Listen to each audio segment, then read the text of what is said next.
प्यारे देशवासियों,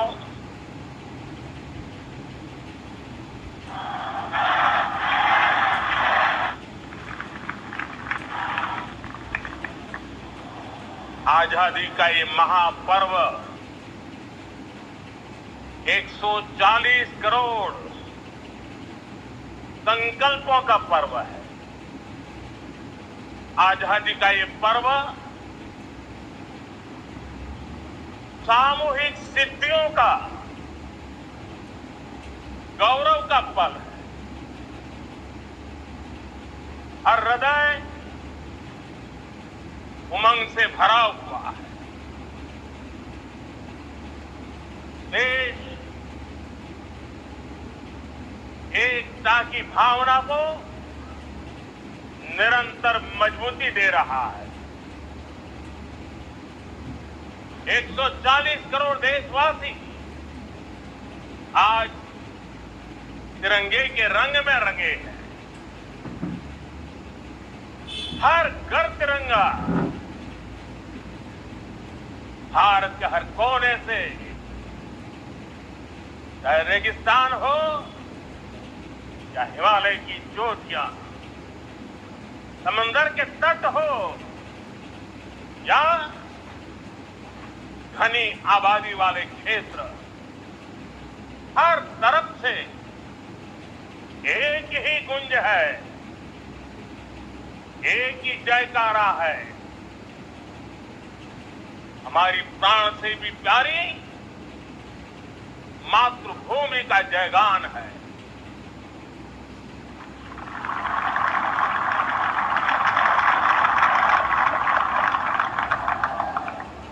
मेरे प्यारे देशवासियों, सन 47 अनंत संभावनाओं के साथ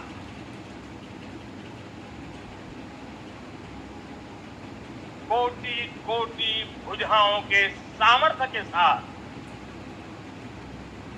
हमारा देश आजाद हुआ। देश की आकांक्षाएं उड़ाने भर रही, लेकिन चुनौतियां उससे भी कुछ ज्यादा थी। पूज्य बापू के सिद्धांतों पर चलते हुए संविधान सभा के सदस्यों ने एक बहुत ही महत्वपूर्ण दायित्व निभाया। भारत का संविधान गत 75 वर्ष से एक प्रकाश स्तंभ बन करके हमें मार्ग दिखाता रहा है। भारत के संविधान निर्माता अनेक विद महापुरुष डॉक्टर राजेंद्र प्रसाद, बाबा साहब आंबेडकर, पंडित नेहरू, सरदार वल्लभ भाई पटेल, डॉक्टर सर्वपल्ली राधाकृष्णन जी, इतना ही नहीं, हमारी नारी शक्ति का भी योगदान कम नहीं था। हंसा मेहता जी, दाक्षायणी, वेलायुधन जैसी विदुषियों ने भी भारत के संविधान को सशक्त करने में अपनी भूमिका निभाई। आज लाल किले की प्राचीर से देश का मार्गदर्शन करने वाले, देश को दिशा देने वाले संविधान के निर्माताओं को आदरपूर्वक नमन करता।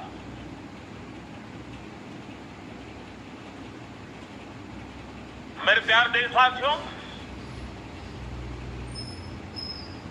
हम आज डॉक्टर श्यामा प्रसाद मुखर्जी की 125वीं जयंती भी मना रहे हैं। डॉक्टर श्यामा प्रसाद मुखर्जी भारत के संविधान के लिए बलिदान देने वाले देश के पहले महापुरुष थे।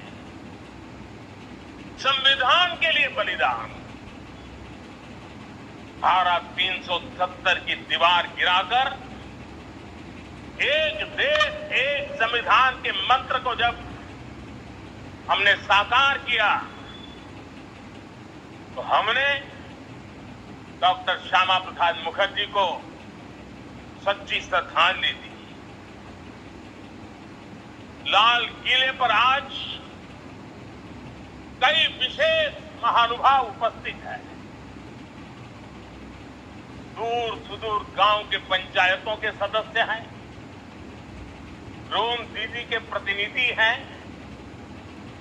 लखपति दीदी की प्रतिनिधि हैं, खेल जगत से जुड़े लोग हैं, राष्ट्र जीवन में कुछ न कुछ देने वाले यहां महानुभाव उपस्थित हैं। एक प्रकार से यहां मेरी आंखों के सामने मैं लघु भारत के दर्शन कर रहा हूं और टेक्नोलॉजी के माध्यम से विशाल भारत के साथ भी आज लाल किला जुड़ा हुआ है। मैं आजादी के इस महापर्व पर देशवासियों का विश्व भर में फैलाए हुए भारत प्रेमियों का, हमारे मित्रों का हृदय से बहुत बहुत अभिनंदन करता हूं। साथियों,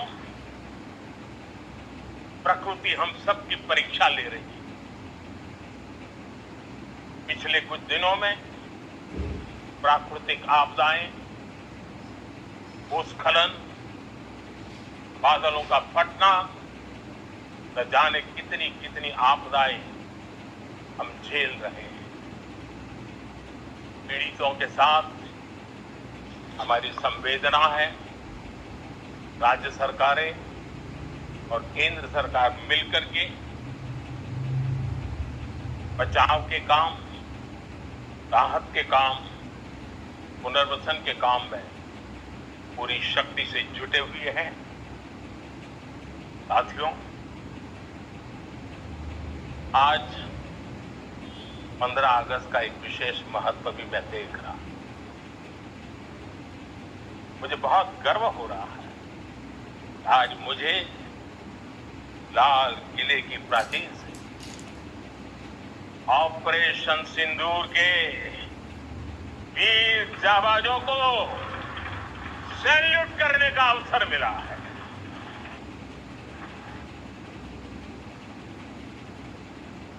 हमारे वीर जाबाज सैनिकों ने दुश्मनों को उनकी कल्पना से परे सजा दी है।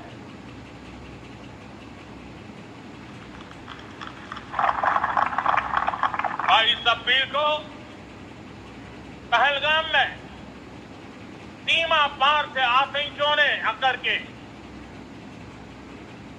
जिस प्रकार का कत्लेआम धर्म पूछ करके लोगों को मारा गया, पत्नी के सामने पति को गोलियां दी, बच्चों के सामने अपने पिता को मौत के घाट उतार दिया गया। पूरा हिंदुस्तान आक्रोश से भरा हुआ था। पूरा विश्व भी इस प्रकार से संहार से चौंक गया था।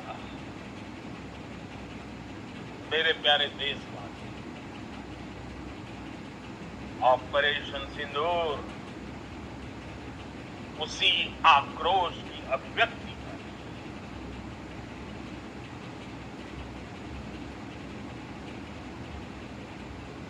22 तारीख के बाद हमने हमारे सेना को खुली छूट दे दी। रणनीति वो तय करे, लक्ष्य वो तय करे, समय भी वो चुने और हमारी सेना ने वो करके दिखाया कई दशकों तक कभी हुआ नहीं। सैकड़ों किलोमीटर दुश्मन की धरती पर घुस करके आतंकी हेडक्वार्टर्स को मिट्टी में मिला दिया, आतंकी इमारतों को खंडहर बना दिया।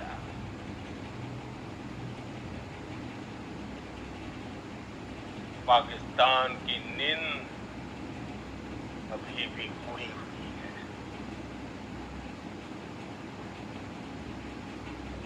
पाकिस्तान में हुई तबाही इतनी बड़ी है कि रोज नए नए खुलासे हो रहे हैं, नई नई जानकारियां आ रही हैं। मेरे प्यारे देशवासियों, हमारा देश कई दशकों से आतंक को झेलता आया है। देश के सीने को छलनी कर दिया गया है। अब हमने एक न्यू नॉर्मल प्रस्थापित किया।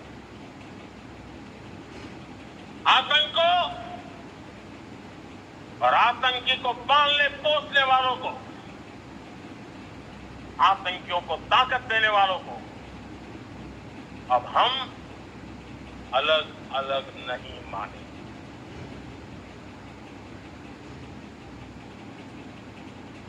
वो मानवता के समान दुश्मन है, उनके बीच कोई फर्क नहीं। अब भारत ने तय कर लिया है कि न्यूक्लियर की धमकियों को अब हम सहने वाले नहीं हैं। न्यूक्लियर ब्लैकमेल लंबे अरसे से चलाया, अब ब्लैकमेल नहीं सहा जाएगा।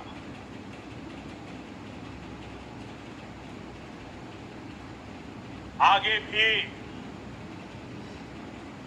अगर दुश्मनों ने ये कोशिश जारी रखी, हमारी सेना तय करेगी, सेना की शर्तों पर, सेना जो समय निर्धारित करे उस समय पर, सेना जो तौर तरीके तय करे उस तौर तरीके से, सेना जो लक्ष्य तय करे उस लक्ष्य को अब हम अमल में ला करके रहने वाले हैं। हम मुंह तोड़ जवाब देंगे। मेरे प्यारे देशवासियों, भारत ने तय कर लिया है, खून और पानी एक साथ नहीं बहेंगे।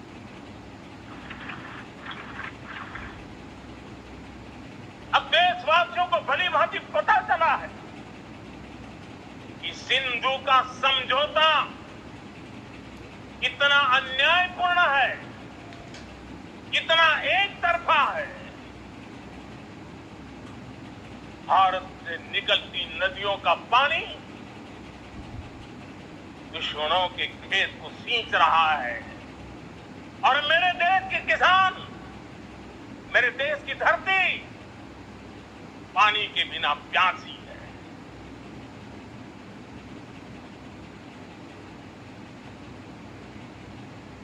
यह सब समझौता था जिसने पिछले 7 दशक से मेरे देश के किसानों का अकल्पनीय नुकसान किया है।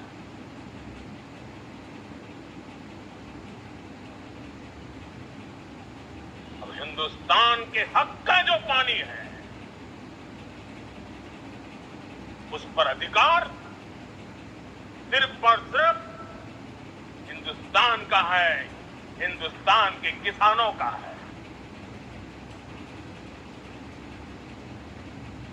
भारत कतई सिंधु समझौते को, उस स्वरूप को दशकों तक सहा है, उस स्वरूप को आगे नहीं सहा जाएगा। किसान हित में, राष्ट्र हित में ये समझौता हमें मंजूर नहीं। मेरे प्यारे देशवासियों, आजादी के लिए असंख्य लोगों ने बलिदान दिया, अपनी जवानी खपा दी, जेलों में जिंदगी गुजारी, फांसी के तख्त पर लटके, कुछ लेने पाने बनने के लिए नहीं, भारतीय के स्वाभिमान के लिए, कोटि कोटि जनों की आजादी के लिए, गुलामी की जंजीरों को तोड़ने के लिए। और मन में एक ही भाव था, स्वाभिमान। साथियों, गुलामी ने हमें निर्धन बना दिया, गुलामी ने हमें निर्भर भी बना दिया, औरों पर हमारी निर्भरता बढ़ती गई। हम सब जानते हैं, आजादी के बाद कोटि कोटि जनों के पेट भरना बड़ी चुनौती थी। यही मेरे देश के किसान हैं, जिन्होंने खून पसीना एक करके देश के अन्न के भंडार भर दिए।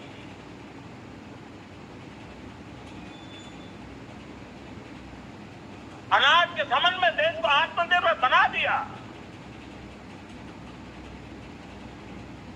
एक राष्ट्र के लिए आत्मसम्मान की सबसे बड़ी कसौटी आज भी उसकी आत्मनिर्भरता है। और मेरे प्यारे देशवासियों, विकसित भारत का आधार भी है आत्मनिर्भर भारत।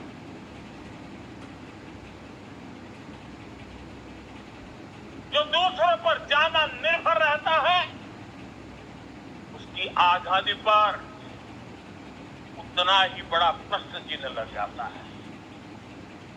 और दुर्भाग्य तो तब बन जाता है जब निर्भरता की आदत लग जाए, पता ही ना चले हम कब आत्मनिर्भरता छोड़ रहे हैं और कब किसी के निर्भर हो जाते हैं। ये आदत खतरे से खाली नहीं है और इसलिए प्रतिपल जागरूक रहना पड़ता है आत्मनिर्भर होने के लिए। और मेरे प्यारे देशवासियों, आत्मनिर्भरता का नाता सिर्फ आयात और निर्यात, रुपये, पैसे, पाउंड, डॉलर यहां तक सीमित नहीं है। इतना सीमित अर्थ उसका नहीं है।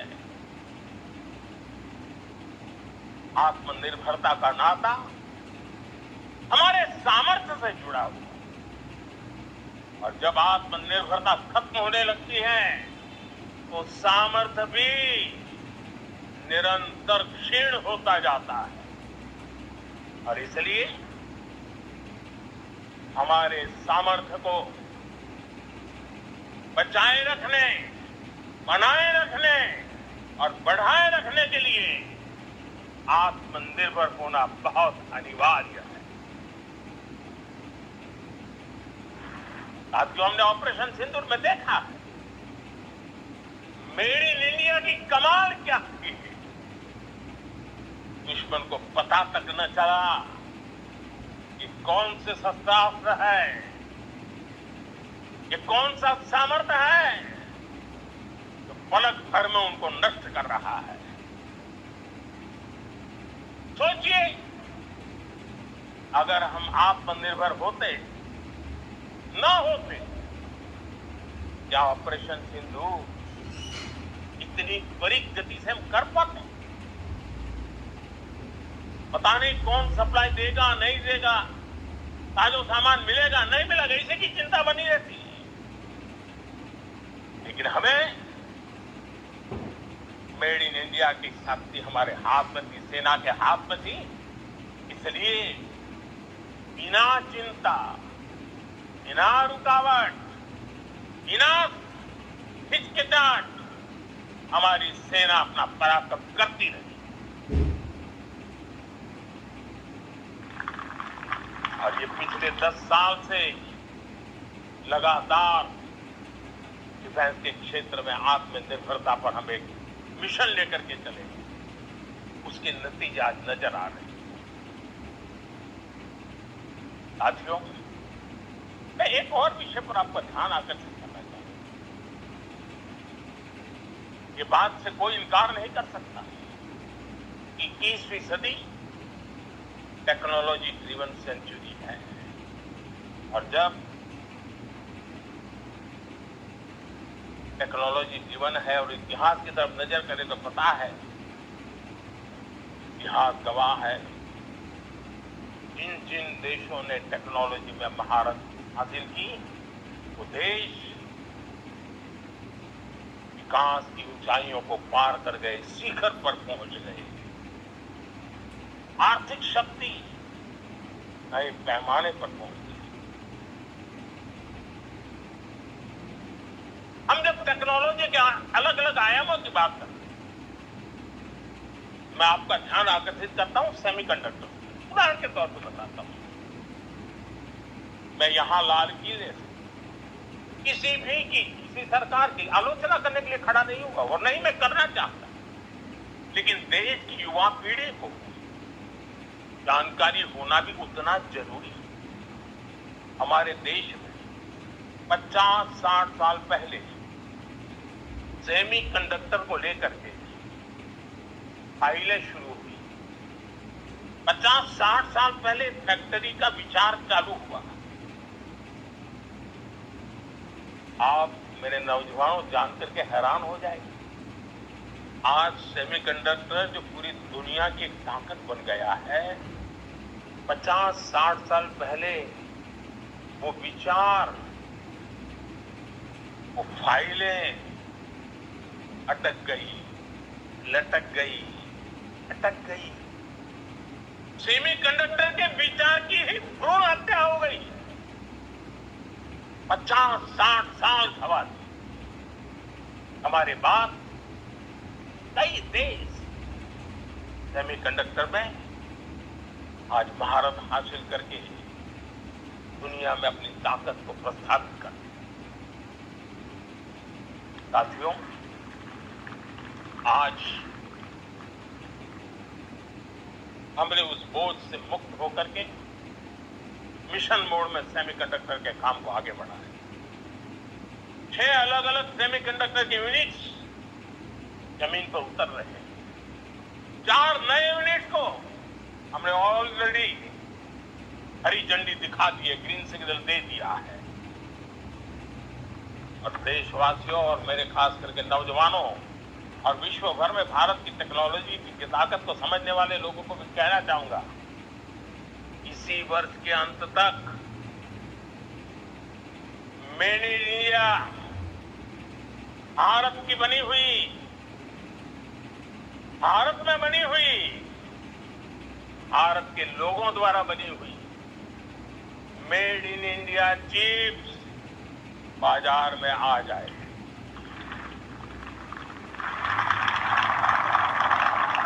मैं दूसरा उदाहरण देना चाहता हूं।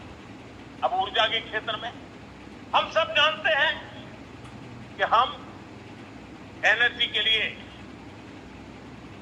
बहुत सारे देशों पर डिपेंडेंट हैं।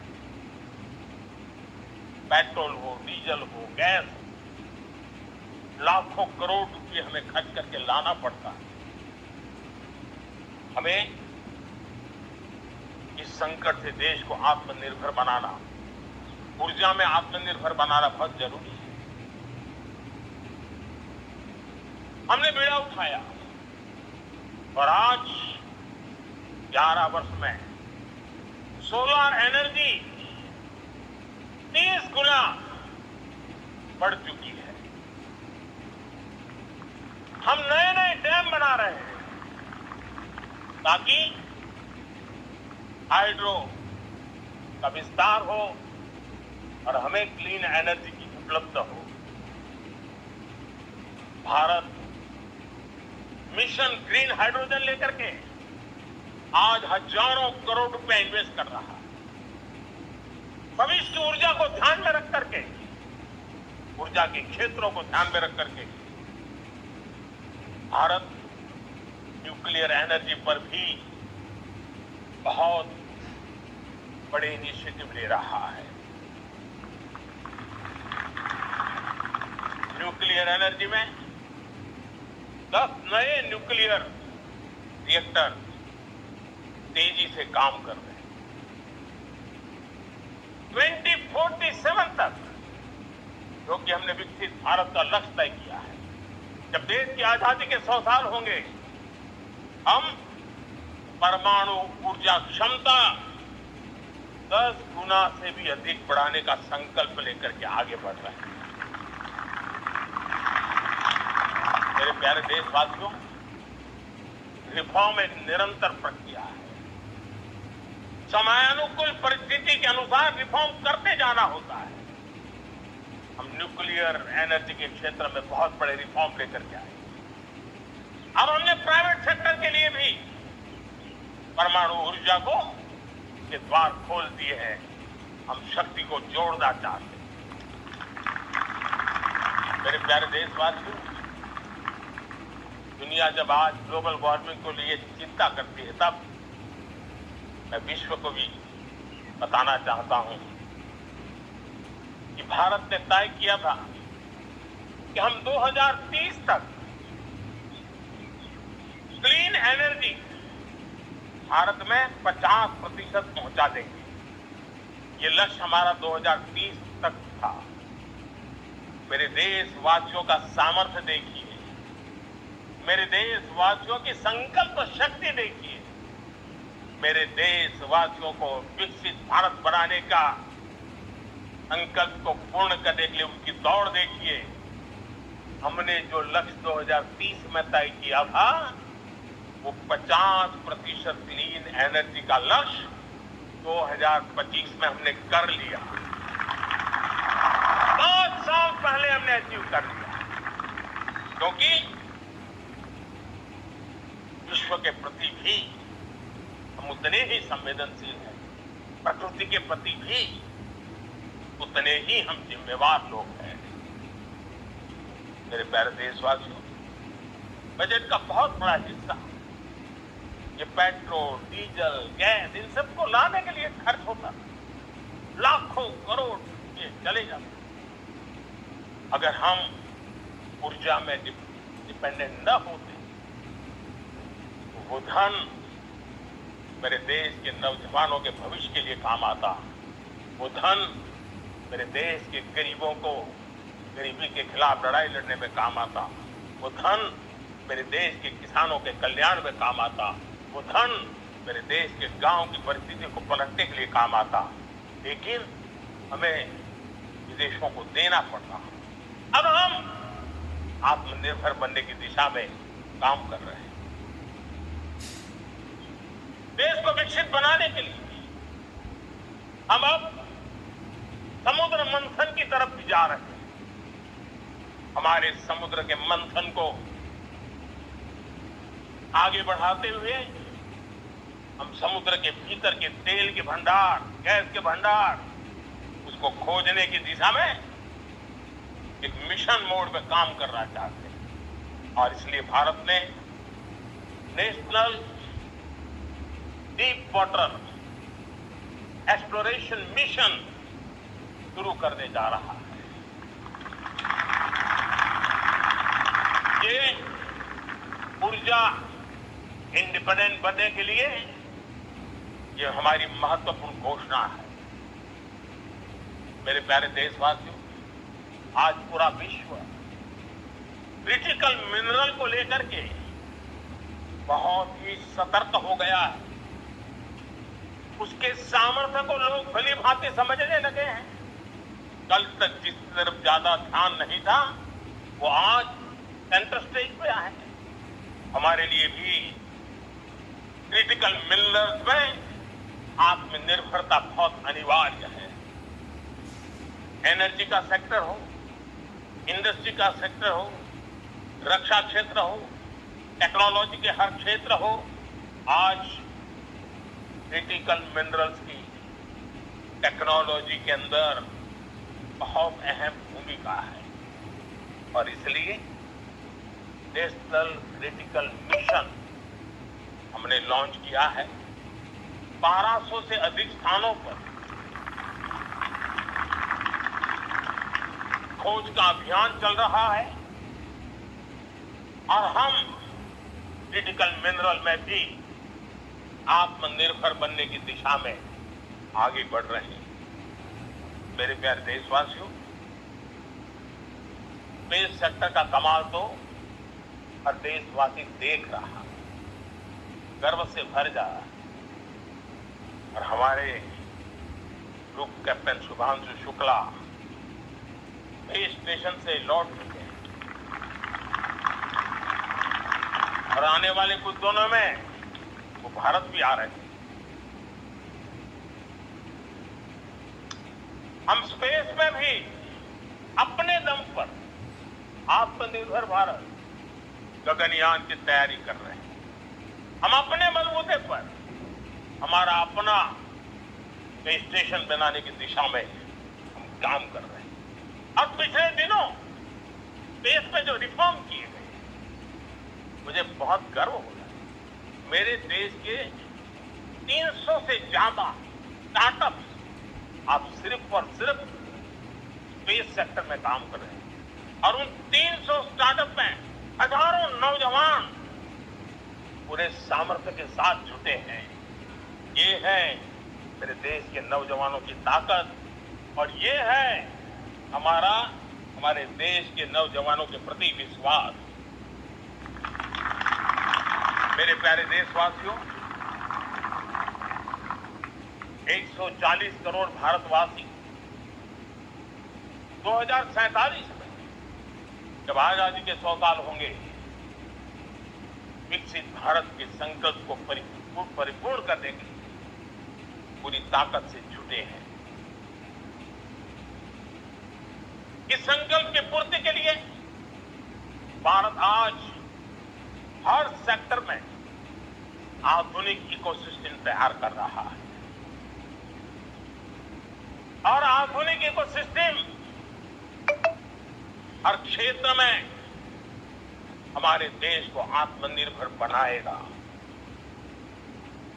आज मेरा लाल किले की प्राचीर से मेरे देश के युवा वैज्ञानिकों को, मेरे टैलेंटेड यूथ को, मेरे इंजीनियर्स को और प्रोफेशनल्स को और सरकार के हर विभागों को भी मेरा आह्वान है,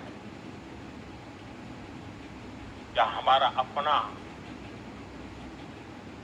made in India fighter jet के लिए जेट इंजन हमारा होना चाहिए कि नहीं?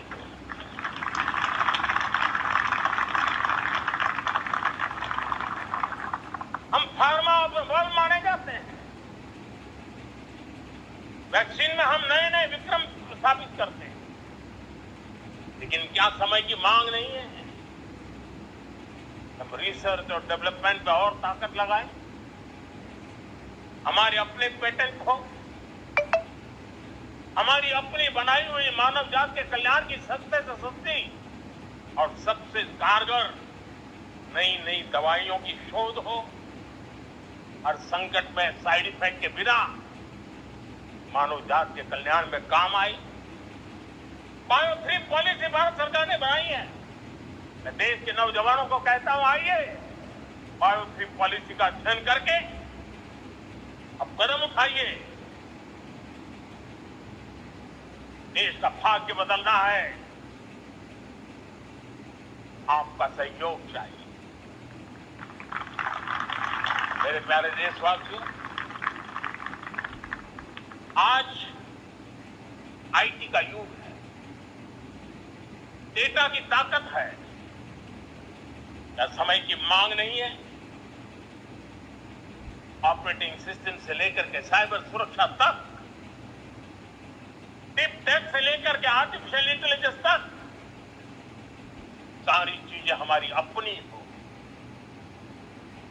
जिस पर हमारे ही लोगों का सामर्थ्य जुटा हुआ हो, उनकी सामर्थ्य शक्ति का विश्व को परिचय करें। साथियों, आज दुनिया में सोशल मीडिया का हो, बाकी प्लेटफॉर्म को हो, दुनिया के प्लेटफॉर्म पर हम काम कर रहे हैं। दुनिया ने हमने दिखा दिया है, यूपीआई का हमारा प्लेटफॉर्म आज दुनिया को अजूबा कर रहा है। हमारे में सामर्थ्य है। रियल टाइम ट्रांजैक्शन में 50% अकेला भारत यूपीआई के माध्यम से करता है। इसका मतलब की ताकत है। क्रिएटिव वर्ल्ड हो, सोशल मीडिया हो, ये जितने भी प्लेटफॉर्म्स हैं, मेरे देश के नौजवानों में चुनौती करता हूं आपको, आइए हमारे अपने प्लेटफॉर्म क्यों ना हो, हम क्यों दूसरों पर निर्भर रहे, क्यों भारत का धन बाहर जाए। और मुझे आपके सामर्थ्य पर भरोसा है। मेरे प्यारे देशवासी, जैसे ऊर्जा के क्षेत्र में हम डिपेंडेंट हैं, वैसा ही देश का दुर्भाग्य है कि फर्टिलाइजर, उसमें भी हमें दुनिया पर निर्भर रहना पड़ता है। मेरे देश के किसान भी फर्टिलाइजर का सही उपयोग कर करके धरती माता की सेवा कर सकते हैं। खराब उपयोग से भी धरती मां को बहुत नुकसान पहुंचा रहे हैं। लेकिन साथ साथ मैं देश के नौजवानों को कहना चाहता हूं, देश के उद्योग जगत को कहना चाहता हूं, देश के प्राइवेट सेक्टर को कहना चाहता हूं, आइए हम फर्टिलाइजर के भंडार भर दें, हम नए नए तौर तरीके खोजें और भारत की आवश्यकता के अनुसार हम अपना फर्टिलाइजर तैयार करें। गौरव पर निर्भर न रहे। साथियों, आने वाला युग ईवी का है। अब ईवी बैटरी क्या हम नहीं बनाएंगे? हम निर्भर रहेंगे। सोलर पैनल की बात हो, इलेक्ट्रिक व्हीकल्स के लिए जिन जिन चीजों की आवश्यकताएं हैं वो हमारी अपनी होनी चाहिए। साथियों, मैं इसलिए कहने की हिम्मत करता हूं क्यों? क्योंकि मुझे देश के नौजवानों के सामर्थ्य पर भरोसा है। और भरोसा सिर्फ वो मेरे देश के नौजवान है इससे मात्र से नहीं है। कोविड के समय हम बहुत सारी चीजों पर निर्भर थे, तो मेरे देश के नौजवानों को कहा गया कि वैक्सीन हमारी अपनी चाहिए। देश ने करके दिखाया। कोविन प्लेटफॉर्म हमारा अपना होना चाहिए। देश ने करके दिखाया। करोड़ों करोड़ों लोगों की जिंदगी बचाने का काम हमने किया है। वही स्पिरिट, वही जज्बा हमें जीवन के हर क्षेत्र में आत्मनिर्भर बनने के लिए अपना सब कुछ देना है। अपना जो बेस्ट है वो दे करके रहना है। साथियों, पिछले 11 साल में एंटरप्रेन्योरशिप, उद्यमशीलता बहुत बड़ी ताकत थी। आज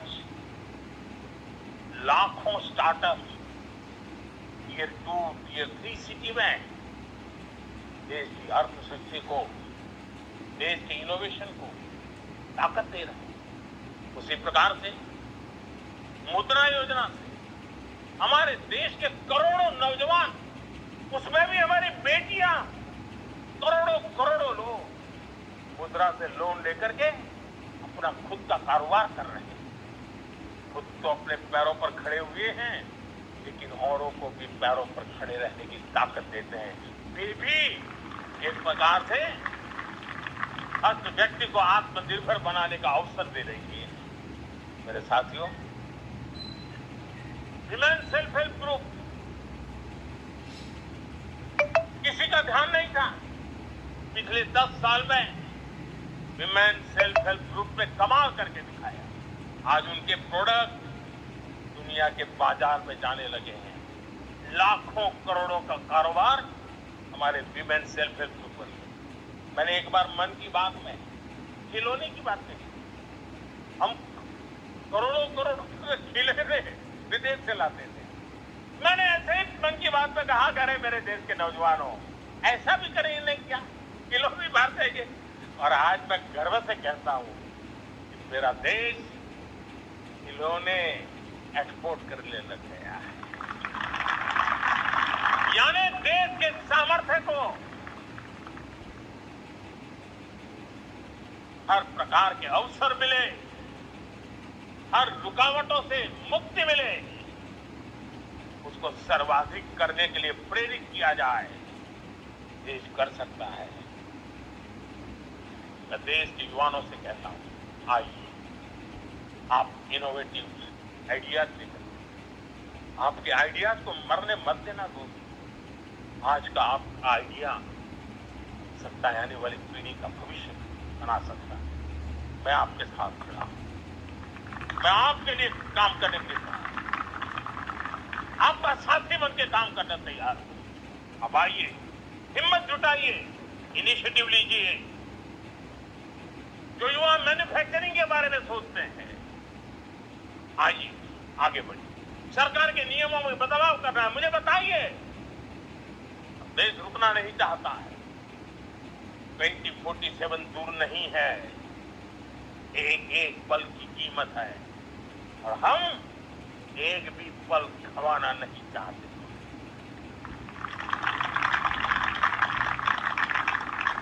साथियों, यह आगे बढ़ने का अवसर है, बड़े सपने देखने का अवसर है, संकल्प के लिए समर्पित होने का अवसर है। जब सरकार आपके साथ है और मैं स्वयं आपके साथ, तब हम नया इतिहास बना सकते हैं। साथियों, आज नेशनल मैन्युफैक्चरिंग मिशन पर बहुत तेजी से काम हो रहा है। हमारे एमएसएमई, उसका लोहा दुनिया मानती है। दुनिया में बड़ी बड़ी चीजें बनती है ना, कुछ न कुछ तो औजार हमारे देश के एमएसएमई के द्वारा जाते हैं। बड़े गर्व के साथ जाते हैं कि हम कॉम्प्रिहेंसिव इंटीग्रेटेड विकास की राह पर जाना चाहते हैं और इसलिए उनकी शक्ति बढ़े। और उसमें भी मैंने पहले एक बार लाल किले से कहा था, जीरो डिफेक्ट जीरो इफेक्ट। आज कहना चाहता कि हमें विश्व बाजार में अपने सामर्थ्य का लोहा मनवाना है, तो हमें क्वालिटी में निरंतर नई ऊंचाइयों को पार करना। दुनिया क्वालिटी को स्वीकार करती है, हमारी गुणवत्ता सबसे ज्यादा हो और सरकार के भी प्रयास हो, रॉ मटेरियल की उपलब्धि हो, हमारी प्रोडक्शन की कॉस्ट कैसे कम हो, हम उसमें दम रहे। और साथियों, हम सभी जो उत्पादन के क्षेत्र में लगे हैं, उन सबका मंत्र होना चाहिए, दाम कम लेकिन दम ज्यादा। हमारी हर प्रोडक्ट का दम ज्यादा हो लेकिन दाम कम हो। इस भाव को लेकर के हमें आगे बढ़ना है। मेरे प्यारे देशवासियों, आजादी के लिए अनगिनत लोगों ने बलिदान दिए।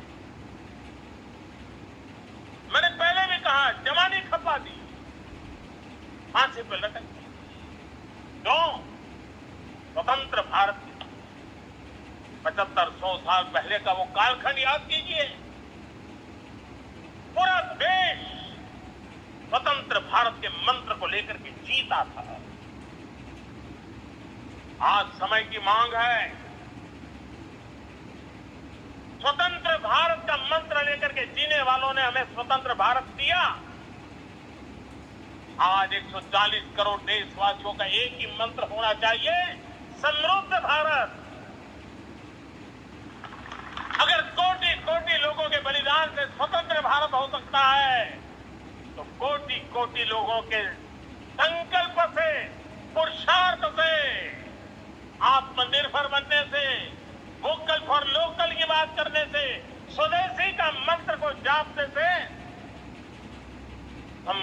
भारत भी बन सकता है।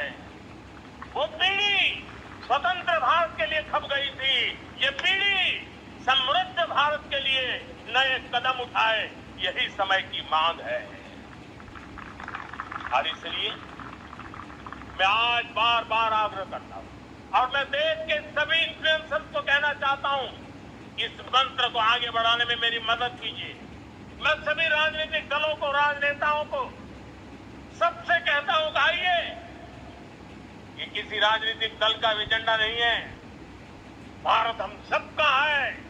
हम मिलकर के वोकल फॉर लोकल उस मंत्र को हर नागरिक के जीवन का मंत्र बनाएं।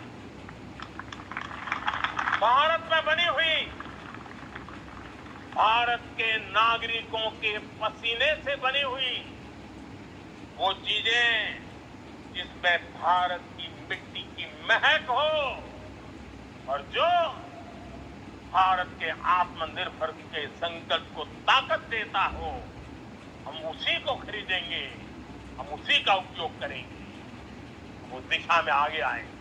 ये हमारा सामूहिक संकल्प हो। देखते ही देखते हम दुनिया बदल देंगे। दोस्तों, मैं आज हर छोटे मोटे व्यापारी को, दुकानदार से आग्रह करना चाहता हूं, आपकी भी जिम्मेवारी है।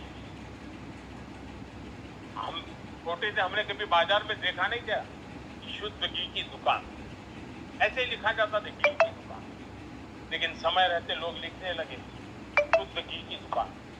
मैं चाहता हूं देश में ऐसे व्यापारी आ गया, ऐसे दुकानदार आए, यहाँ स्वदेशी माल बिकता है, वो बोर्ड लगा रहे हैं। हम स्वदेशी का गर्व करने लगे। हम स्वदेशी मजबूरी में नहीं, मजबूती के साथ उपयोग करेंगे, मजबूती के लिए उपयोग करेंगे और जरूरत पड़ी औरों को मजबूर करने के लिए उपयोग करेंगे। ये हमारी ताकत होनी चाहिए, ये हमारा मंत्र होना चाहिए। मेरे प्यारे देशवासियों,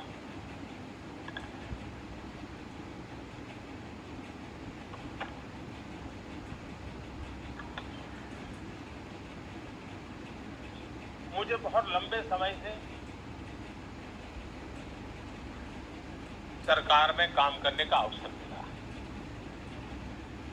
मैंने कई सारे उतार चढ़ाव देखे हैं, सरकारों की मुसीबतों से भी मैं परिचित हूं, व्यवस्थाओं की मर्यादाओं से भी परिचित हूं, लेकिन उसके बावजूद भी हमारी जिम्मेवारी है कि हम किसी की लकीर को छोटी करने में अपनी ताकत बर्बाद न करें। मैं बड़े अनुभव से कहता हूं, किसी दूसरे की लकीर छोटी करने के लिए अपनी ऊर्जा हमें नहीं खपानी, हमें पूरी ऊर्जा के साथ हमारी लकीर को लंबा करना।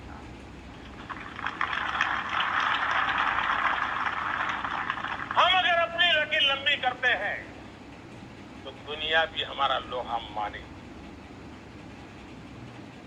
आज जब वैश्विक परिस्थितियों में आर्थिक स्वार्थ दिनों दिन बढ़ रहा है, तब समय की मांग है कि हम उन संकटों के रोते बैठने की जरूरत नहीं है, हिम्मत के साथ हम अपनी लकीर को लंबी करें। और मैं 25 साल के शासन के अनुभव से कह सकता हूं, अगर ये रास्ता हमने चुन लिया, हर किसी ने चुन लिया, तो फिर कोई स्वार्थ हमें अपनी चंगुल में नहीं फंसा सकता है। मेरे प्यारे देशवासियों, बीता दशक रिफॉर्म, परफॉर्म, ट्रांसफॉर्म कर रहा है, लेकिन अब हमें और नई ताकत से जुटना।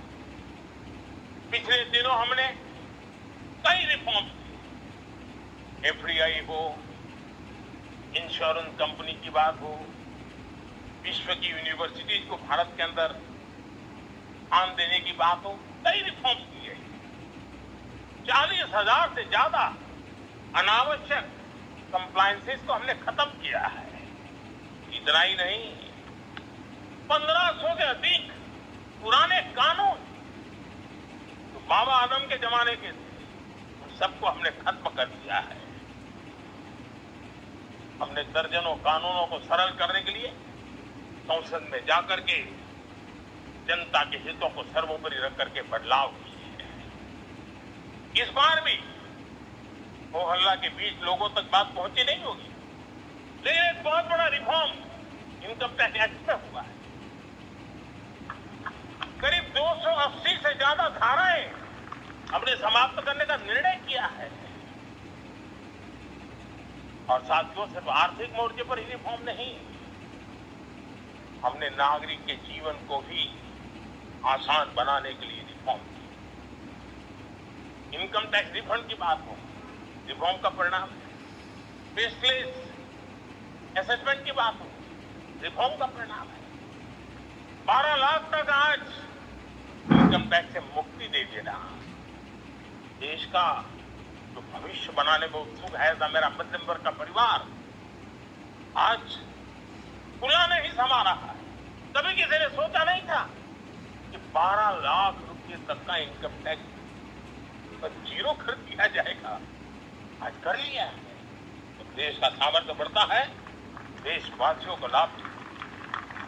अंग्रेजों के जमाने से दंड संहिता में हम दबे पड़े थे, दंड का भय दिखा करके जीवन चल रहा है। 75 साल आजादी के ऐसे ही गए।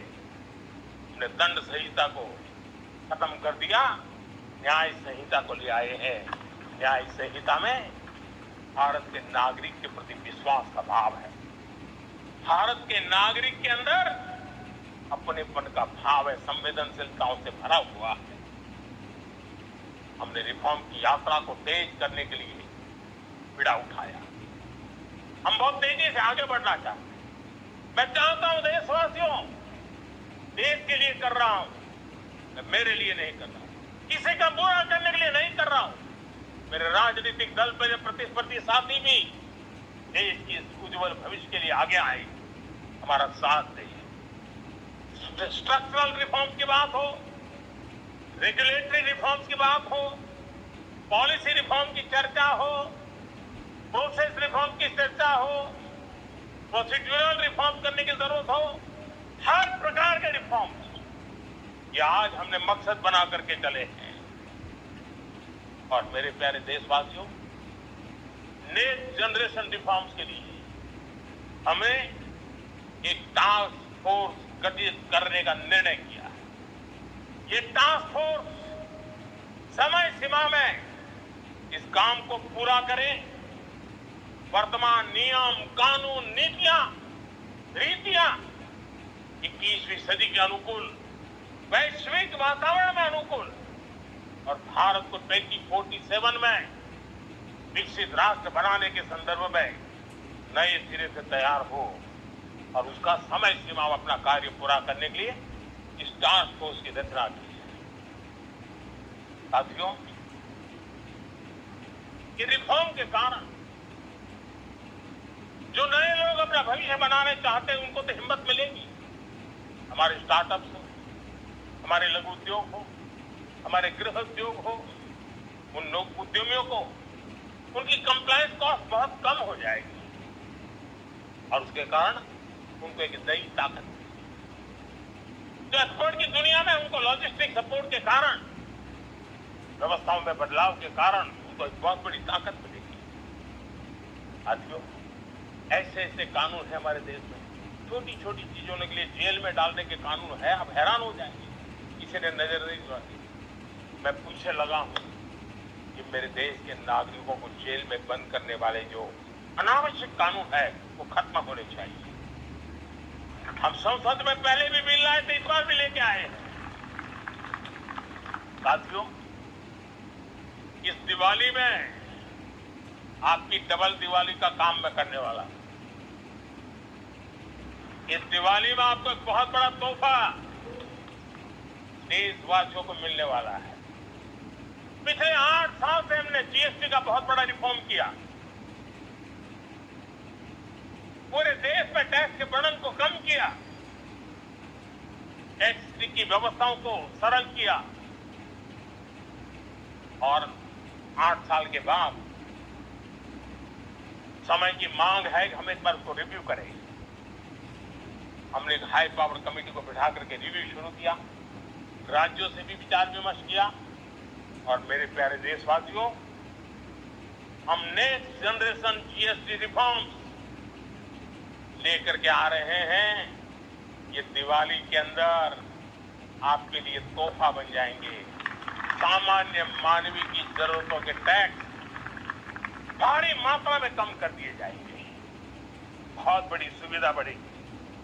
हमारे एमएसएमई, हमारे लघु उद्यमी, इनको बहुत बड़ा लाभ मिलेगा। रोजमर्रा की चीजें बहुत सस्ती हो जाएगी और उससे इकोनॉमी को भी एक नया बल मिलने वाला है। मेरे प्यारे देशवासियों, आज देश तीसरी बड़ी इकोनॉमी बनने के लिए शामिल तेज गति से आगे बढ़ रहा है। हम दरवाजे खटखटा रहे हैं और बहुत तेजी से हम उसको अचीव भी कर लेंगे। और कोई तो दिन होगा मैं आपके बीच आकर के लाल किले की प्राचीर से ये खबर भी सुनाऊंगा।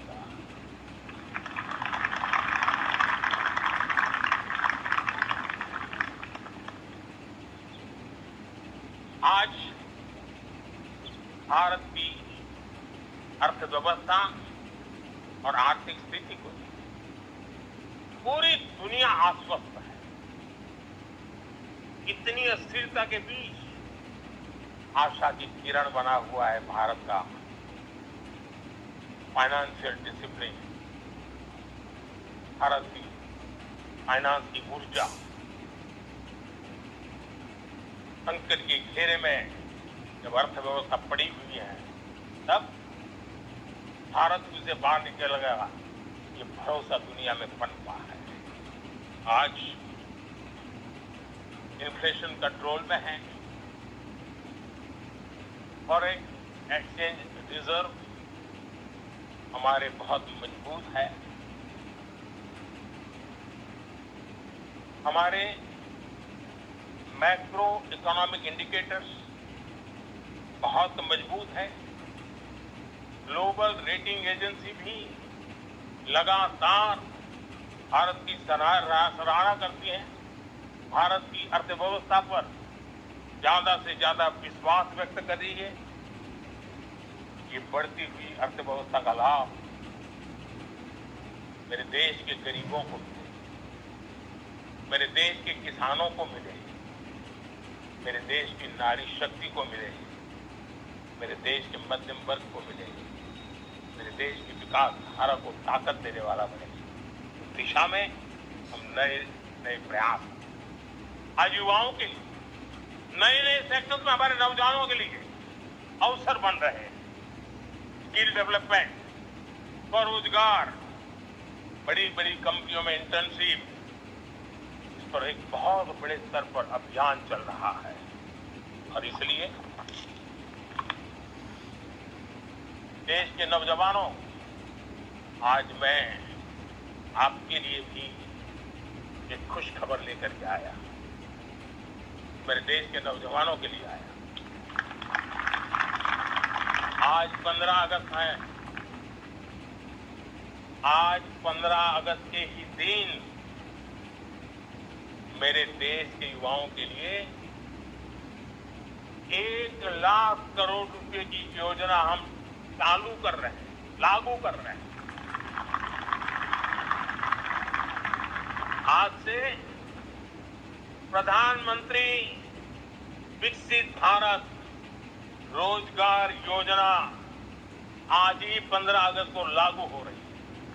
यह आपके लिए बहुत खुशखबरी। इस योजना के तहत निजी क्षेत्र में पहली नौकरी पाने वाले नौजवान को, बेटे बेटी को 15,000 रुपया सरकार की तरफ से दिए जाएंगे। कंपनियों को भी नए रोजगार देने के अवसर जो भी ज्यादा जुटाएगा उनको भी प्रोत्साहन राशि दी जाएगी। प्रधानमंत्री विकसित भारत रोजगार योजना करीब 3.5 करोड़ नौजवानों को रोजगार के नए अवसर बनाएगी। मैं सभी नौजवानों को इसके लिए बहुत बहुत बधाई देता हूं। मेरे प्यारे देशवासियों, आज भारत में नारी शक्ति का लोहा हर कोई मानने लगा। बढ़ती इकोनॉमी की लाभार्थी हमारी नारी है, लेकिन ये हमारी नारी का बहुत बड़ा योगदान है। हमारी मातृशक्ति का योगदान है, हमारी स्त्री शक्ति का योगदान है। स्टार्टअप से लेकर स्पेस सेक्टर तक खेल के मैदान में छाई हुई है, फौज में चमक रही है। आज गर्व के साथ नारी कंधे से कंधा मिलाकर के देश की विकास यात्रा में भागीदार हो। देश गर्व से भर गया जब एनडीए की विमेन कैडेट्स उनका पहला पास आउट हुआ था। पूरा देश गर्व से भर गया था। सारे टीवी चैनल उसी के पीछे लगे हुए। कितने बड़े गौरव की पल। Self help group 10 crore self help group की बहनें क्या कमाल कर रही है। नमो ड्रोन दीदी नारी शक्ति की एक नई पहचान बनी। गांव में मुझे एक बहन मिली, वो कहती मुझे अब तो गांव वाले पायलट कह करके बुलाते, बड़े गर्व से कहते। ज्यादा पढ़ी लिखी नहीं, लेकिन रतवा पैदा हुआ है। साथियों, हमने 3 करोड़ महिलाओं को लखपति दीदी बनाने का संकल्प लिया था। 3 करोड़। और मुझे आज संतोष है कि हम तेज गति से काम कर रहे हैं। समय से पहले 3 करोड़ का लक्ष्य पार कर लेंगे। और आज मैं खुशी से देश को बताना चाहता हूं कि मेरे नारी शक्ति का सामर्थ्य देखिए। देखते ही देखते 2 करोड़ महिलाएं लखपति दीदी बन चुकी। आज कुछ लखपति दीदी हमारे सामने बैठी है। ये है मेरे सामर्थ्य। और मेरा विश्वास है दोस्तों, भारत की विकास यात्रा में उनकी भागीदारी बढ़ने वाली। मेरे प्यारे देशवासियों, मेरे देश के किसानों का भारत की अर्थव्यवस्था में बहुत बड़ा योगदान है। भारत के किसानों की मेहनत रंग ला रही है। पिछले साल अनाज के उत्पादन में मेरे देश के किसानों ने पुराने सारे विक्रम तोड़ दिए। ये सामर्थ्य है मेरे देश का। इतनी ही जमीन, लेकिन व्यवस्थाएं बदली, पानी पहुंचने लगा, अच्छे सीड्स मिलने लगे, किसानों को अच्छी सुविधाएं मिलने लगी, तो वो अपना सामर्थ्य देश के लिए बढ़ा रहा। आज भारत दूध, दाल, जूट जैसे उत्पादन में नंबर 1 है दुनिया में। आज दुनिया का दूसरा सबसे बड़ा फिश प्रोड्यूसर, मेरे मछुआरा भाई बहनों की ताकत देखिए। फिश प्रोड्यूसर में दुनिया में हम दूसरे नंबर पर पहुंच चुके हैं। आज भारत चावल, गेहूं, फल और सब्जी के उत्पादन में भी दुनिया में दूसरे नंबर पर पहुंच चुका है। साथियों, आपको खुशी होगी, मेरे देश के किसान जो पैदावार देते हैं, आज वो उत्पादन दुनिया के बाजार में पहुंच रहा है। 4 लाख करोड़ रुपया एग्रो प्रोडक्ट का एक्सपोर्ट हुआ है। ये मेरे देश के किसानों ने हमें ताकत दिखाई है। हम छोटे किसान हो, पशुपालक हो, मछुआरे हो, देश के विकास की अनेक योजनाओं का लाभ आज हम उन तक पहुंचा रहे हैं। पीएम किसान सम्मान निधि हो, रेन वाटर हार्वेस्टिंग हो, सिंचाई की योजनाएं हो, क्वालिटी सीड्स हो, फर्टिलाइजर की आवश्यकता हो, हर क्षेत्र में आज और किसान को एक भरोसा हो गया है फसल बीमा का, वो साहसिक बना रहा, उसका परिणाम भी देश को मिल रहा है। जो पहले कल्पना की बात आज हकीकत बन गई है। देशवासियों, हमारे देश के पशुधन को बचाइए। हमें कोविड की वैक्सीन मुफ्त में मिली वो तो याद है, लेकिन हम पशुधन के लिए भी अब तक 125 डोज मुफ्त में पशुओं को लगा चुके हैं। फूट एंड माउथ डिसीज से मुक्ति पाने के लिए जो हमारा यहाँ उत्तर भारत में उसे खुरपका मुंहपका बीमारी कहते हैं, उसे बचाने के लिए 125 करोड़ डोज हम लगा चुके हैं और मुफ्त में लगा चुके हैं।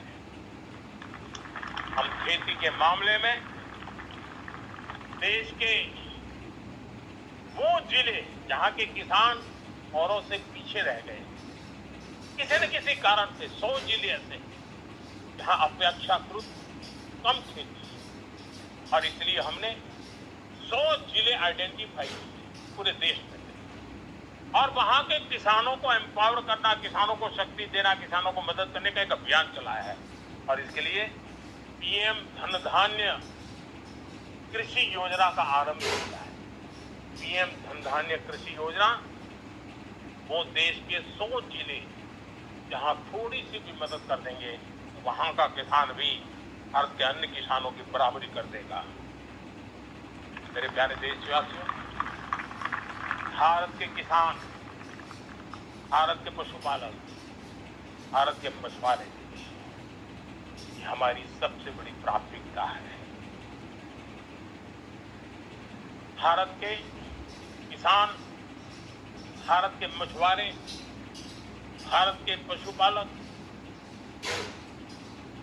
उनसे जुड़ी किसी भी अहितकारी नीति के आगे मोदी दीवार बन के खड़ा है।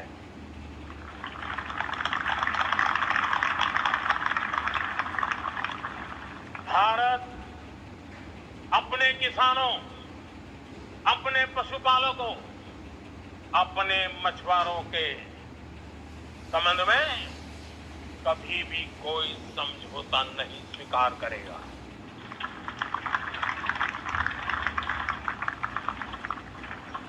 मेरे देशवासियों, गरीबी क्या होती है मुझे किताबों में पढ़ना नहीं पड़ा है, मैं जानता।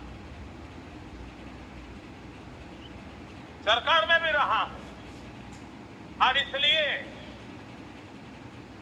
मेरी कोशिश रही है कि सरकार फाइलों में नहीं होनी चाहिए। सरकार देश के नागरिकों की लाइफ में होनी चाहिए। दलित हो, पीड़ित हो, शोषित हो, वंचित हो,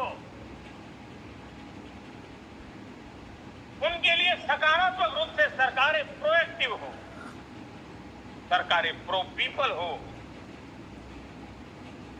उस दिशा में हम निरंतर प्रयास कर रहे हैं। समाज के हर जरूरत व्यक्ति के लिए कुछ लोगों को लगता है कि सरकार की योजनाएं पहले भी आती, ये नहीं, हम सरकार की योजनाओं को जमीन पर उतार रहे हैं, सेचुरेशन पर बल देते हैं। और सामाजिक न्याय का अगर कोई सच्चा एजुकेशन है तो सेचुरेशन में है, जिसमें कोई हकदार छूटे नहीं, हकदार के घर तक सरकार जाए और उसे अपना हक की चीजें मिले, उसके लिए हम काम कर रहे हैं। जनधन अकाउंट जब खोले गए ना, वो सिर्फ बैंक का अकाउंट था ऐसा नहीं है, उसे एक स्वाभिमान मिला था कि बैंक के दरवाजे मेरे लिए भी खुलते हैं, मैं भी बैंक के दरवाजे में जाकर के टेबल पे हाथ रख करके बात कर सकता हूं। ये विश्वास हमने जगाया है। आयुष्मान भारत ने बीमारी को सहने की आदत से मुक्ति दिलाने का और उनको अच्छे स्वास्थ्य के लिए मदद करने का काम। और जब हम वरिष्ठ नागरिकों को 5 लाख रुपए से ज्यादा मदद कर करके उनके आरोग्य की चिंता करते हैं, आज पीएम आवास 4 करोड़ गरीबों को घर मिलना मतलब जिंदगी के नए सपने वहां सजते हैं। वो सिर्फ 4 दीवारें नहीं है दोस्तों। रेहड़ी पटरी वालों के लिए पीएम स्वनिधि योजना, जो कभी ब्याज के चक्कर में फंसा रहता था, आज पीएम स्वनिधि से रेहड़ी पटरी वाला भी, और आपने देखा वो यूपीआई से पैसे लेता है, यूपीआई से पैसे देता है। ये बदलाव आखिरी व्यक्ति तक चिंता, लोगों की लाइफ में सरकार होनी चाहिए। उसी के कारण ये जमीन से जुड़ी योजनाएं बनती हैं, और जमीन से जुड़ी योजनाएं जमीन पर उतरती हैं, और जमीन से उतरी हुई योजनाएं जीवन में बदलाव लाने का एक सशक्त माध्यम बन जाती है। एक समय था, गरीब हो, पीड़ित हो, आदिवासी, वंचित हो, दिव्यांग हो, हमारी विधवा माताएं बहनें हो, अपने हक के लिए दर दर भटकते रहते थे। सरकारी दफ्तरों में चक्कर लगाते लगाते जिंदगी पूरी हो जाती। आज सरकार आपके दरवाजे पर आती है, सैचुरेशन के अप्रोच को लेकर के आती है। करोड़ों लाभार्थियों को सरकारी योजनाओं का लाभ मिल रहा है। डायरेक्ट बेनिफिट ट्रांसफर एक बहुत बड़ा क्रांतिकारी काम हुआ है। साथियों, गरीबी हटाओ के नारे देश ने बहुत सुने हैं, लाल किले से भी सुने, और देश सुन करके थक गया था, और देश ने मान लिया था कि गरीबी हट नहीं सकती है। लेकिन जब हम योजनाओं को गरीब के घर तक ले जाते हैं, विश्वास को गरीब के मन में हम पैदा करते हैं, तो मेरे देश के 25 करोड़ गरीब गरीबी को परास्त कर करके, गरीबी से बाहर निकल करके एक नया इतिहास बनाते हैं। आज 10 करोड़ गरीब, और 10 वर्ष में 25 करोड़ से ज्यादा गरीब गरीबी को परास्त कर करके गरीबी से बाहर निकले, और एक न्यू मिडिल क्लास तैयार हुआ है। मेरे साथियों, ये न्यू मिडिल क्लास और मिडिल क्लास एक ऐसी जुगलबंदी है जिसमें एस्पिरेशन भी है, एफर्ट्स भी है। वो देश को आगे बढ़ाने के लिए बहुत बड़ा सामर्थ्य बनने वाली है। मेरे प्यारे देशवासियों, बहुत ही निकट भविष्य में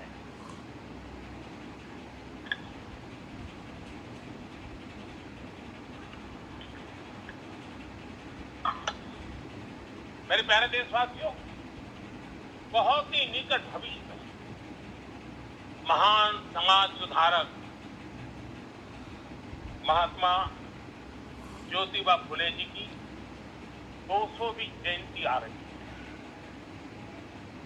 हम उस जयंती के समारोह शुरू करने जा रहे हैं, और महात्मा ज्योतिबा फुले के सिद्धांत, उन्होंने जो मंत्र दिए, उसमें हमारे लिए प्रेरणा है।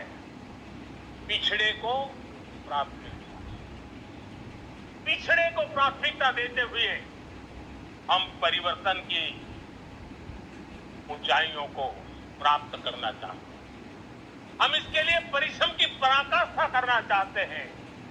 हम पारदर्शी नीतियों के द्वारा पिछड़ों को प्राथमिकता, ये हम धरती पर उतारना चाहते हैं, हर पिछड़े के जीवन में उतारना चाहते हैं। साथियों, रेहड़ी पटरी वालों के लिए स्वनिधि योजना हो, या हमारे हुनर वाले, हाथ से काम करने वाले विश्वकर्मा योजना की बात हो, आदिवासी में भी जो पिछड़े रह गए हैं उनके लिए पीएम जनधन की योजना की बात हो, हमारे पूर्वी भारत को विकास में पूरे देश के अंदर बराबरी में लाना और उनको नेतृत्व देने की दिशा में काम हो। हम सिर्फ समाज पिछड़े हो उनकी चिंता तक अटकने वाले नहीं है। जो क्षेत्र पिछड़े हैं उनको भी हम प्राथमिकता देना चाहते हैं। जो जिले पिछड़े रहे हैं हम उनको प्राथमिकता देना चाहते हैं। जो ब्लॉक पिछड़े रहे हैं उनको प्राथमिकता देना चाहते हैं। हमने 100 एस्पिरेशनल डिस्ट्रिक्ट, 500 एस्पिरेशनल ब्लॉक, उसी मिशन में काम किया है। हमने पूरे भारत के विकास के लिए हजारों करोड़ रुपए की इंफ्रास्ट्रक्चर के प्रोजेक्ट को बल दिया है। हमने पूर्वी भारत के जीवन को बदल करके देश की विकास यात्रा में भागीदार बनने का। मेरे प्यारे देशवासियों, जीवन हर क्षेत्र में विकास होना चाहिए। विकास के लिए खेल का भी महत्व होता है। और मुझे खुशी है कि एक जमाना था जहाँ बच्चे खेल में अगर समय लगाते हैं तो माँ बाप ज्यादा पसंद नहीं करते थे। आज एकदम उलट गया है। अगर बच्चे खेल कूद में आगे आते हैं, रुचि लेते हैं, तो माँ बाप गर्व से भर जाते हैं। मैं इसे शुभ संकेत मानता हूँ। मेरे देश के परिवार के अंदर खेल को प्रोत्साहन का वातावरण मैं देखता हूँ, मेरा मन गर्व से भर जाता है। मैं इसे देश के भविष्य के लिए बहुत शुभ संकेत मानता हूँ।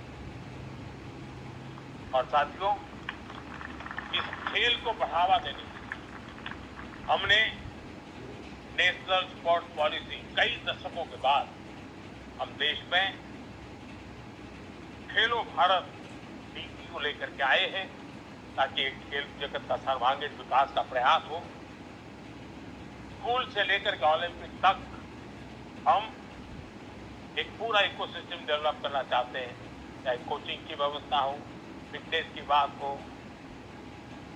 खेल के मैदान हो, खेल की व्यवस्थाएं हो, खेल के लिए आवश्यक साधन हो, लघु उद्योगों को भी खेल के साधन बनाने में मदद करने की बात हो। यानी एक प्रकार से पूरा इकोसिस्टम हम दूर दराज के बच्चों तक पहुंचाना चाहते हैं। लेकिन साथियों, जब मैं फिटनेस की बात करता हूं, जब मैं खेलकूद की बात करता हूं, तो मैं एक चिंता भी आपके सामने रखना चाहता हूं। हमारे देश के हर परिवार को चिंता करनी चाहिए। मोटापा हमारे देश के लिए बहुत बड़ा संकट बनता जा रहा है। आने वाले वर्षों में लोग, जो पंडित लोग हैं वो कहते हैं, जो जानकार लोग कहते हैं, हर तीसरे व्यक्ति में एक व्यक्ति मोटापे का शिकार होगा। हमें मोटापे से बचना है, ओबेसिटी से बचना है।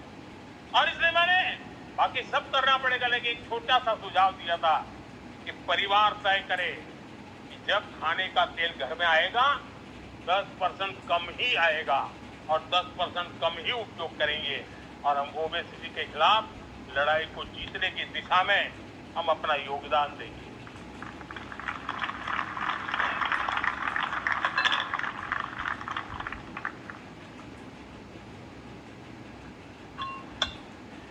मेरे प्यारे देशवासियों, हमारा देश भाग्यवान है।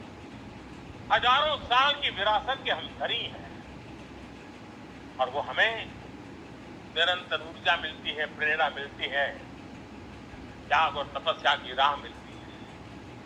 आज गुरु तेग बहादुर ये वर्ष गुरु तेग बहादुर जी का 350वां शहीदी वर्ष है।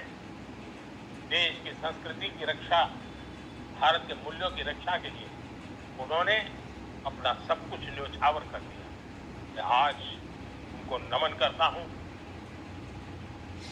साथियों, हमारी संस्कृति की ताकत हमारी विविधता है। हम विविधता को सेलिब्रेट करना चाहते हैं। हम विविधता को सेलिब्रेट करने की आदत बनाना चाहते हैं। ये हमारा गौरव है कि हमारा भारत माँ का ये बगीचा इतने विविध प्रकार के फूलों से सजा हुआ है। इतनी विविधताएं हैं। ये विविधता हमारे लिए एक बहुत बड़ा, हमारी विरासत है, बहुत बड़ा गौरव है। हमने प्रयागराज के महाकुंभ में देखा भारत की विविधता को कैसे जिया जाता है।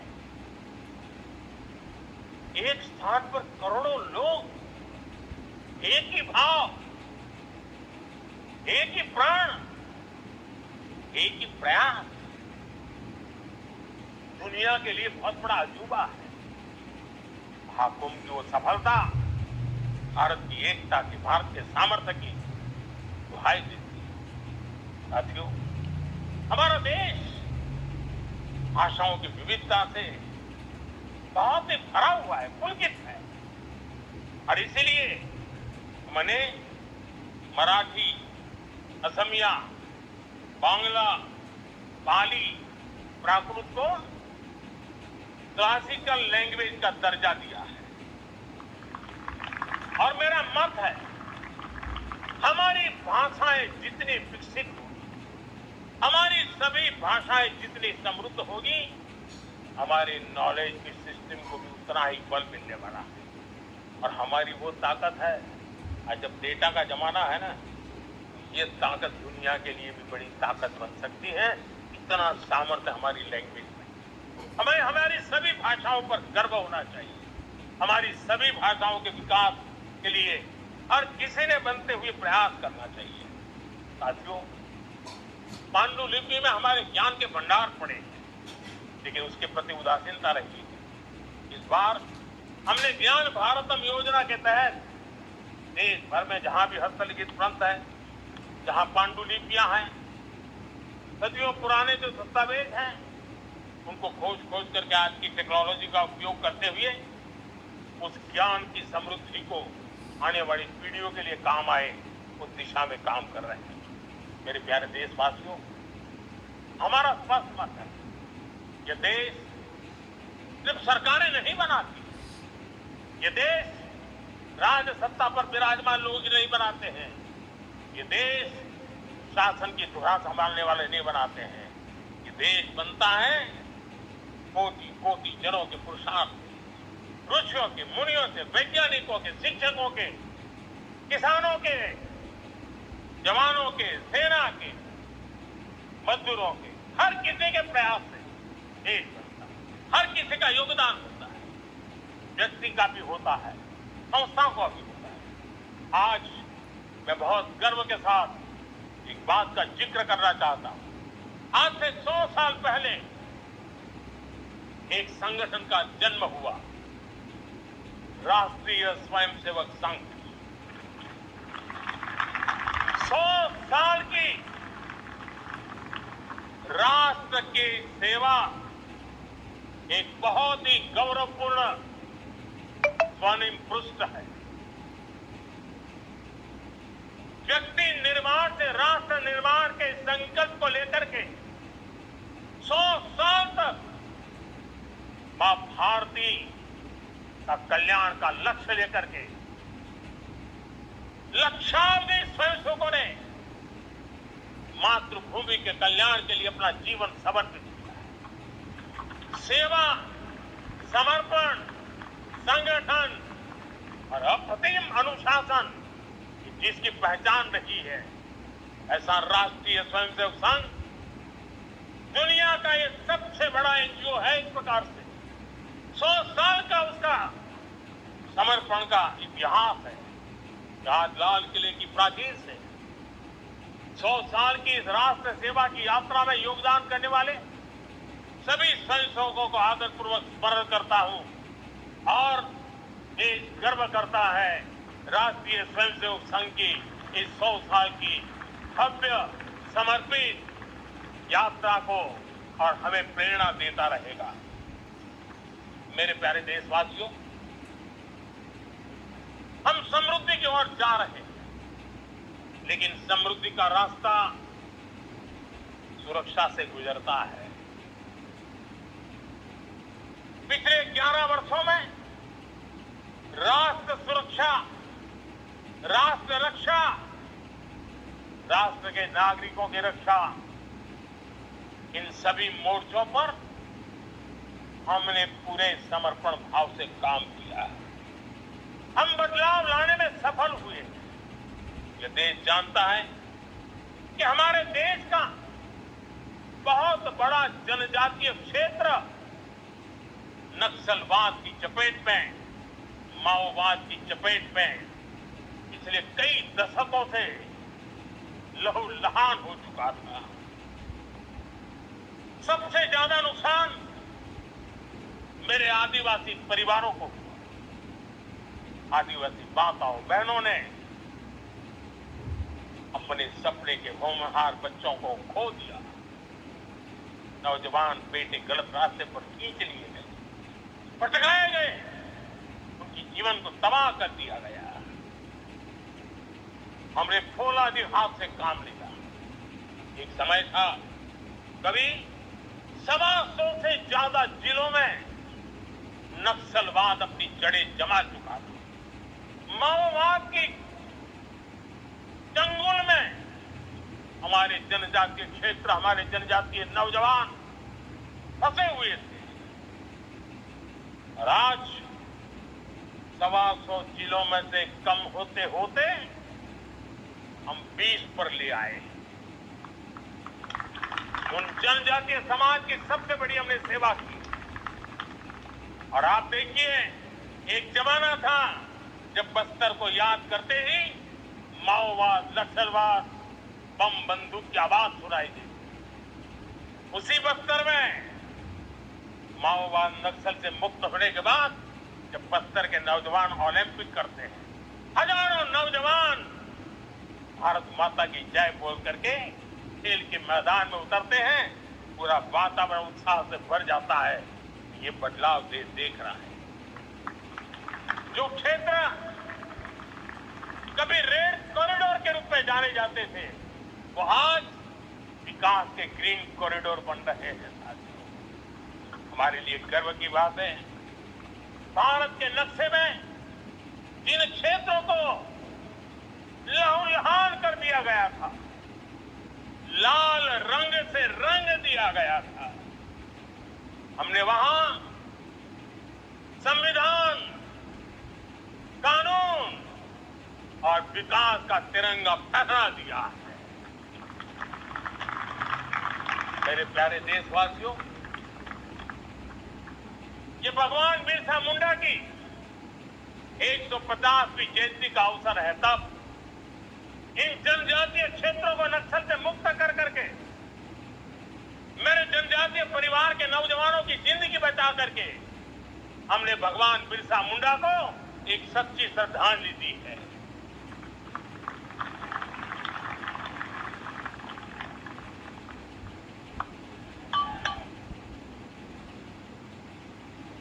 मेरे प्यारे देशवासियों,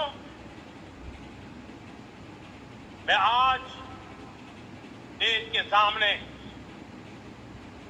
एक चिंता, एक चुनौती के संबंध में आगाह करना चाहता हूं। षड्यंत्र के तहत,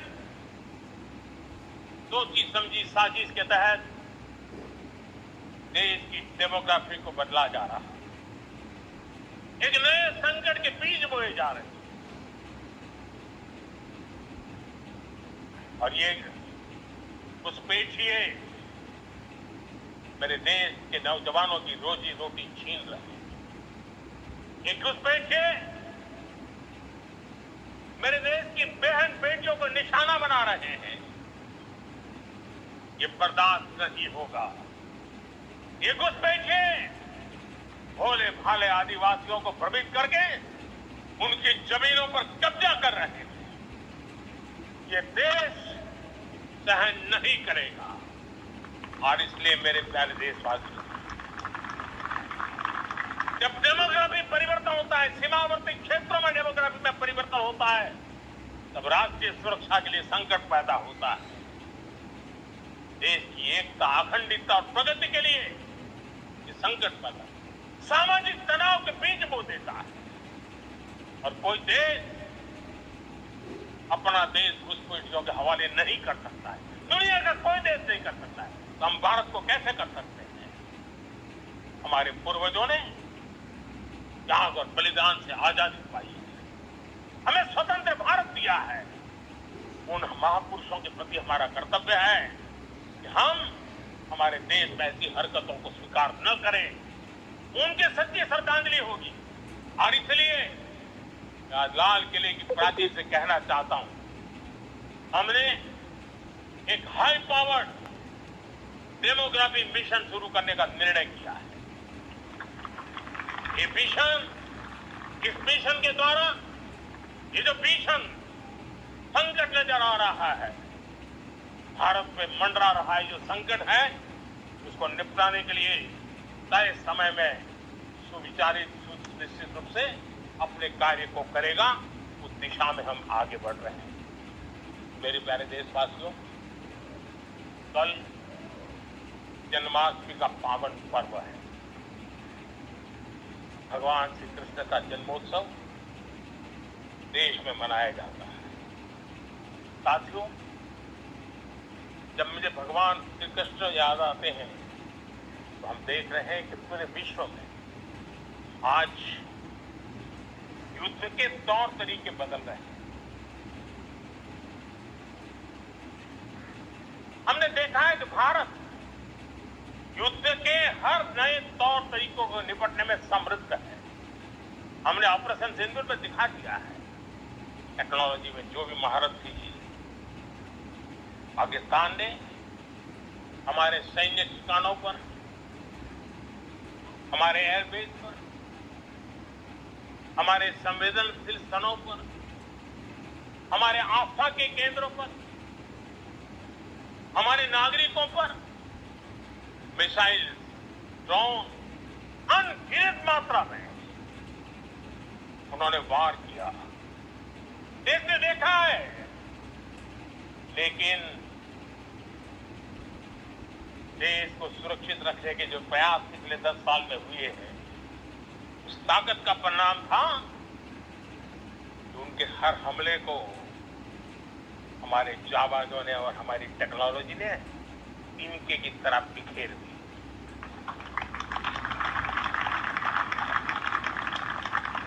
रत्ती भर नुकसान नहीं कर पाए। और इसलिए जब युद्ध के मैदान में टेक्नोलॉजी का विस्तार हो रहा है, टेक्नोलॉजी हावी हो रही है, तब राष्ट्र की रक्षा के लिए, देश के नागरिकों की सुरक्षा के लिए हमें भी, हमने जो आज महारत पाई है, वो महारत का और विस्तार करने की जरूरत है। हमने आज जो महारत पाई है, उसको लगातार अपग्रेडेड करते रहने की आवश्यकता है। और इसलिए साथियों, मैंने एक संकल्प लिया है, मुझे आपके आशीर्वाद चाहिए, कोटि कोटि देशवासियों के आशीर्वाद चाहिए, क्योंकि समृद्धि कितनी ही क्यों न हो, अगर सुरक्षा के प्रति उदासीनता बरतते हैं तो समृद्धि भी किसी काम की नहीं रहती। और इसलिए सुरक्षा का मात्रा बहुत बड़ा है। और इसलिए लाल किले की प्राचीर से कह रहा हूं, आने वाले 10 साल में 2035 तक राष्ट्र के सभी महत्वपूर्ण स्थलों, जिनमें सामरिक के साथ साथ सिविलियन क्षेत्र भी शामिल है, जैसे अस्पताल हो, रेलवे हो, जो भी आस्था के केंद्र हो, उन्हें टेक्नोलॉजी के नए प्लेटफॉर्म द्वारा पूरी तरह सुरक्षा का कवच दिया जाएगा। ये सुरक्षा का कवच लगातार विस्तार होता जाए, देश का हर नागरिक सुरक्षित महसूस करे, किसी भी प्रकार की टेक्नोलॉजी हम पर वार करने आ जाए, हमारी टेक्नोलॉजी उससे बेहतर सिद्ध हो। और इसलिए आने वाले 10 साल 2035 तक मैं ये राष्ट्रीय सुरक्षा कवच का विस्तार करना चाहता हूं, मजबूती देना चाहता हूं, आधुनिक बनाना चाहता हूं। और इसलिए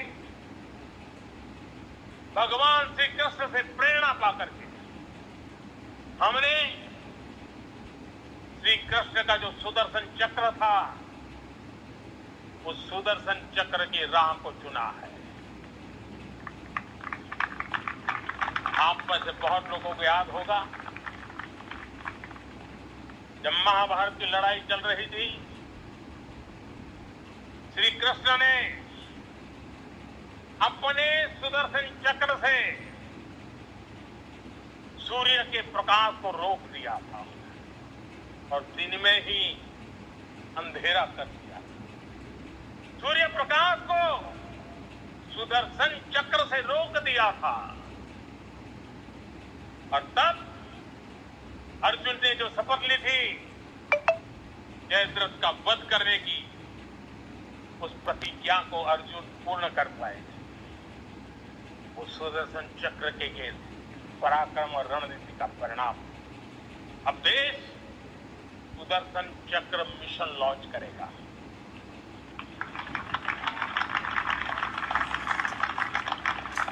ये मिशन सुदर्शन चक्र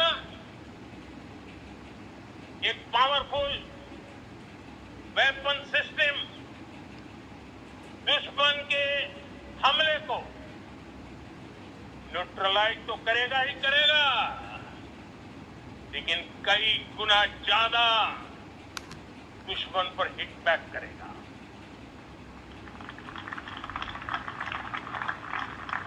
हमने भारत के इस मिशन सुदर्शन चक्र के लिए कुछ मूलभूत बातें भी तय की। आने वाले 10 सालों में हम उसको प्रखरता से आगे बढ़ाना चाहते हैं।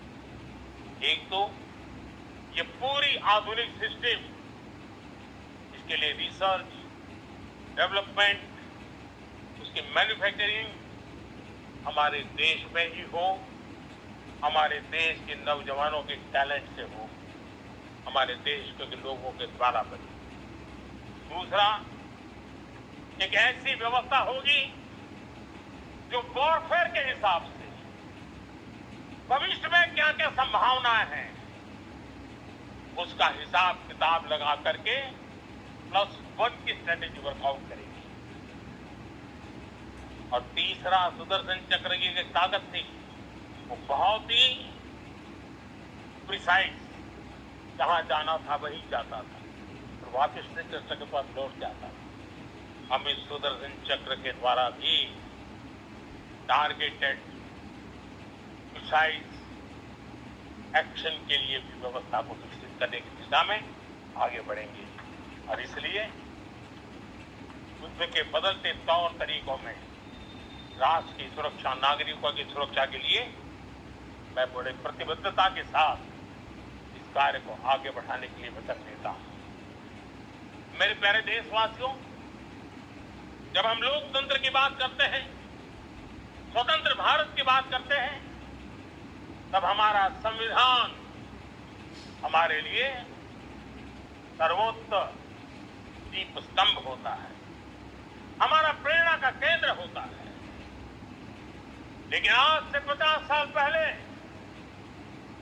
भारत के संविधान का गला तोड़ दिया गया था, भारत के संविधान के पीठ पे छुरा भोंक दिया गया था, देश को जेल खाना बना दिया गया था, आपातकाल लगा दिया गया था, इमरजेंसी थोप दी गई। इमरजेंसी के 50 साल हो रहे। देश की किसी भी पीढ़ी ने संविधान की हत्या के इस पाप को कभी भूलना नहीं चाहिए। संविधान की हत्या करने वाले पापियों को नहीं भूलना चाहिए। और हमें भारत के संविधान के प्रति अपने समर्पण को और मजबूती देते आगे बढ़ना चाहिए। वो हमारी प्रेरणा है। मेरे प्यारे देशवासियों, मैंने इसी लाल किले से पंच प्रण की बात कही। मैं आज लाल किले से फिर से एक बार मेरे देशवासियों का पुनः स्मरण जरूर करना चाहता हूं। विकसित भारत बनाने के लिए न हम रुकेंगे, न हम झुकेंगे। हम परिश्रम की पराकाष्ठा करते रहेंगे और अपनी आंखों के सामने 2047 में विकसित भारत बना करके रहेंगे। मेरे प्यारे देशवासियों, हमारा दूसरा प्रण है कि हम हमारे जीवन में, हमारी व्यवस्थाओं में, हमारे नियम, कानून, परंपराओं में गुलामी का एक भी कण बचने नहीं देंगे। हम हर प्रकार की गुलामी से मुक्ति पाकर के ही रहेंगे। मेरे प्यारे देशवासियों, हम अपनी विरासत पर गर्व करेंगे। हमारी इस पहचान का सबसे बड़ा आभूषण, सबसे बड़ा गहना, सबसे बड़ा मुकुटमणि हमारी विरासत है। हम विरासत का गर्व करेंगे। मेरे प्यारे देशवासियों, इन सब के लिए एकता, ये मंत्र सबसे बड़ा शक्तिशाली मंत्र है। और इसलिए एकता की डोर को कोई काट न सके, ये हमारा सामूहिक संकल्प होगा। मेरे प्यारे देशवासियों, मां भारती के प्रति कर्तव्य निभाना ये पूजा से कम नहीं है, तपस्या से कम नहीं है, आराधना से कम नहीं है। और उसी भाव से हम सब मातृभूमि के कल्याण के लिए परिश्रम की पराकाष्ठा करते हुए 2047 विकसित भारत के लक्ष्य को पार करने के लिए अपने आप को खपा देंगे, अपने आप को झोंक देंगे। जो भी सामर्थ्य है, कोई भी अवसर को छोड़ेंगे नहीं। इतना ही नहीं, नए अवसरों को निर्माण करेंगे और निर्मित करने के बाद हम 140 करोड़ देशवासियों के सामर्थ्य से आगे बढ़ते ही रहेंगे, बढ़ते ही रहेंगे, बढ़ते ही रहेंगे।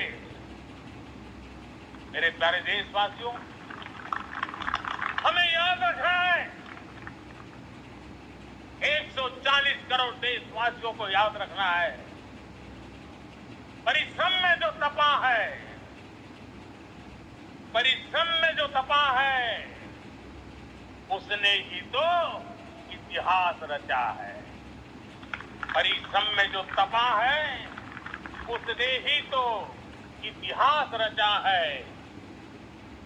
जिसने फौलादी चट्टानों को तोड़ा है, जिसने फौलादी चट्टानों को तोड़ा है, उसने ही समय को मोड़ा है। जिसने फौलादी चट्टानों को तोड़ा है, उसने ही समय को मोड़ा है। और समय को मोड़ देने का भी, समय को मोड़ देने का भी यही समय है, सही समय है। मेरे प्यारे देशवासियों, एक बार फिर आप सबको आजादी के महान पर्व की अनेक अनेक शुभकामनाएं देता हूं, बहुत बहुत बधाई देता हूं। मेरे साथ बोलेंगे, जय हिंद।